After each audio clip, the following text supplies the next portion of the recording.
Parents of teenagers. Parents of teenagers come to me all the time. You know, I have my son, he just doesn't listen to me anymore. Can you talk to him? Like I have some prescription drug that I carry with me that, you know, or you know what it is? The son comes over, I'm going to be like, and all of a sudden, he'll be this amazing kid. You know, but if you just talk to him, no. What if you talk to him? And where were you when there was time to talk to him? Let me tell you something about, I'm going to talk about parents first a little bit, then I'll talk about couples, and that's the only time we have. Two things. Two kinds of fundamental relationships, your relationship with your children and your relationship with your spouse. So we'll talk about some very basic things in regards to both. When your children are little, when they're 5, 6, 7, 2, 3, 4, you know what the most important thing is? I have 5 of those, I could tell you. The most important thing to them is your approval. They want to make you proud, man. They want to show you what they did. I'll be on an important work phone call. And my son will come over, my 2-year-old will come over. Abba. I'm like, okay, hold on. What is it? Nothing. I'll go back on the phone and he'll start calling me again. I'll be like, okay. What is it? I want to show you something. What do you want to show me? That is it. But you know what I'm supposed to do? Oh my God, that's awesome. Do it again. I'll call you back. You're supposed to appreciate what your children do. They live for that. They desire that more than anything else. I have 3 girls, and you know the difference between girls and boys. Boys can't sit still, and girls can't stop this. Right? So I pick my girls up from school. One's in 1st grade, the other's in 3rd grade. I pick them up from school. It's a 25-minute ride back home. And what are they doing the whole way? You know what happened today in class? We colored a dinosaur and we did this and that. And I was coloring it purple, but I decided to put in some green. And they're going on and on and on and on and on. And they cannot help themselves. And they cannot stop. And I have to pay attention and listen. I have to listen and say, oh, what about blue? No, I did only a little bit blue. Right? I have to pay attention. And you know why I'm saying all of this? Just one more story on the side, just to wake you up a little. I share this story all the time. My oldest daughter, my eldest, Hosna, when she was younger, she was really into finger painting. So she'd dip her hands in paint and just making a big old mess, right? And she brings this big cardboard to me. And it's a big blob of blue. I don't see anything, right? And she says, Abba, look what I made. And I'm sitting there going, that's awesome, a mountain.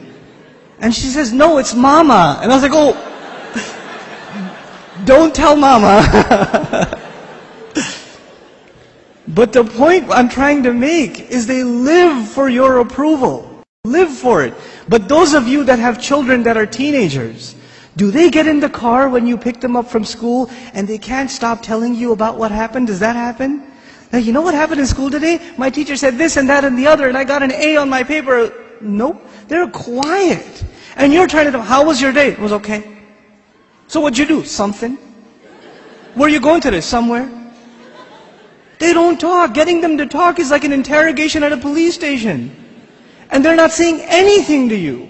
And while trying to ask them questions, they're texting their friend, my dad is asking too many questions today. You know? I don't know what's up. Did you tell him something? What I'm trying to get at is very simple. At a younger age, your children crave your attention. And when they get older, you will crave their attention.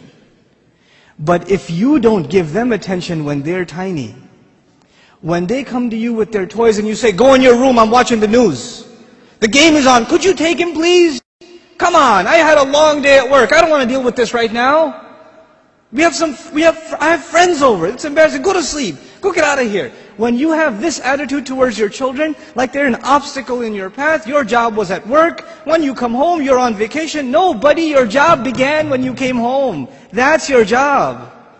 What you did over there is just to fulfill your real job at home. Be a father. I'm talking to the men here. Be a father. Spend time with your children.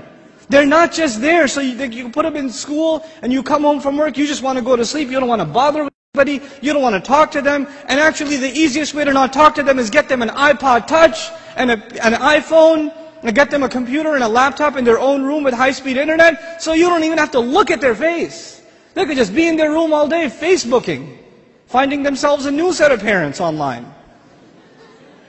Seriously, be a father, be a mother. Don't replace your motherhood and your fatherhood with these things, because if you do, when they become independent, you know what happens to most parents? To most of you, your children, they only see you as a bunch of dollar signs walking around. And the only time they come and talk to you, Dad, can I have $5? Actually, nobody asks for $5 anymore, right? It's 20s nowadays. And I know youth, they haven't seen money that small. They don't know fives. Can I have $20? Can I go to the mall? Can you drop me off?